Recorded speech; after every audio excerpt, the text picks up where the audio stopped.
मराठी माणसांची number 1 choice Marathi matrimony.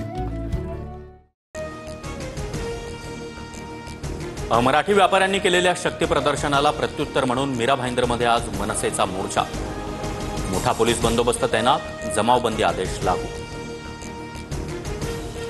मराठीवर प्रेम करणाऱ्यांनी मोर्चात सहभागी व्हावं, मनसे नेते अविनाश जाधव यांचं आवाहन। तर आंदोलनापूर्वीच पहाटे 3 वाजता अविनाश जाधवांना काश्मीरा पोलिसांनी ताब्यात घेतलं। आंदोलनापूर्वीच पोलिसांकडून प्रतिबंधात्मक कारवाई सुरू। मनसेच्या राजू पाटील आणि संदीप देशपांडे यांना मीरा भाईंदर परिसरात येण्यास मज्जाव। सरकारच्या दहशतवादापुढे आम्ही झुकणार नाही, मोर्चा निघणारच, देशपांडेंचा निर्धार। तर गुजराती व्यापाऱ्यांच्या मोर्चाला परवानगी, आम्हाला का नाही, देशपांडे यांचा सवाल।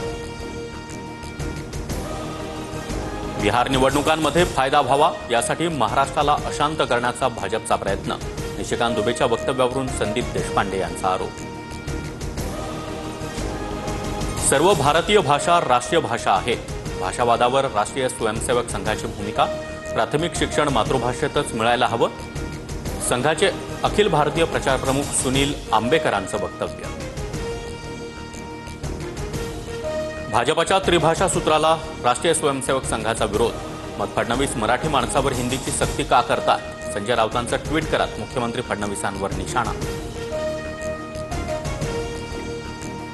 ठाकरे सेनेच्या राजन विचारेंचं प्रताप सरनाईकांना खरमरीत पत्र, शिवसेनेमध्ये मोठे झाला, गद्दारी करून निष्ठा दाखवली, मराठी माणसानं तुम्हाला गांडुळासारखं चिरटली, ठाकरे बंधूंवरून शिंदेंना लिहिलेल्या पत्राचा समाचार। केडियाचं ऑफिस फोडणाऱ्या कार्यकर्त्यांना मनसे अध्यक्ष राज ठाकरे भेटणार, थोड्याच वेळात राज ठाकरेंच्या शिवतीर्थ निवासस्थानी भेट होणार। विरोधी पक्षनेत्यांसंदर्भात आज ठाकरेंची शिवसेना नार्वेकरांना स्मरणपत्र देणार। विरोधी पक्षनेत्याचा निर्णय सरकार आणि अध्यक्ष का घेत नाही याबाबत ठाकरेंचे आमदार विचारणा करणार।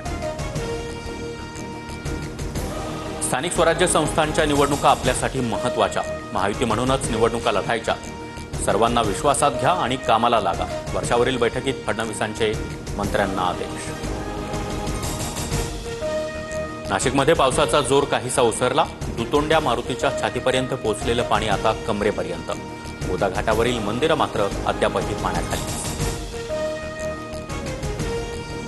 भंडाऱ्यातील गोसेखुर्द धरणाचे सर्व 33 दरवाजे उघडले, वैनगंगा नदीच्या पाणी पातळीमध्ये मोठी वाढ, नदीकाठच्या गावांना सतर्कतेचा इशारा।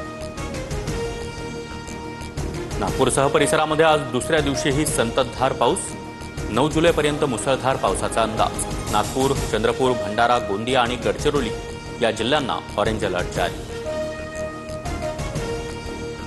मुंबईकरांसाठी आनंदाची बातमी, मध्य वैतरणा धरण 90% भरलं, धरणातून सध्या 3000 क्युसेकनं पाण्याचा विसर्ग सुरू। सरकारी संस्थांमध्ये 100% पदभरतीला मुख्यमंत्र्यांकडून मान्यता, शिक्षक आणि शिक्षकेतर रिक्त पदांच्या भरतीला सकारात्मक प्रतिसाद, अभियांत्रिकी शासन अनुदानित संस्थांमध्ये 100% पदभरती होणार। जीएसटी महसुलात महाराष्ट्राची आघाडी, जून महिन्यामध्ये 30,553 कोटी रुपयांचं कर संकलन, जीएसटीमध्ये सर्वाधिक योगदान देणाऱ्या राज्याचा मान महाराष्ट्राला। यंदाच्या आषाढी वारीनं सर्व विक्रम मोडले, पंढरीत तब्बल 27 ते 28 लाख भाविकांनी दर्शन घेतल्याची नोंद, याच्या माध्यमातून मोजणी। अमेरिकेच्या टेक्सासमधील भीषण पुरामध्ये आतापर्यंत 100 पेक्षा अधिक नागरिकांचा मृत्यू, अनेक जण बेपत्ता, युद्धपातळीवर बचाव मोहीम सुरू। डोनाल्ड ट्रम्प यांचा टॅरिफ बॉम्ब, दक्षिण कोरिया आणि जपानसह जगातील 14 देशांवर 25% आयात शुल्क लादणार, 1 ऑगस्टपासून 25% कर आकारला जाणार।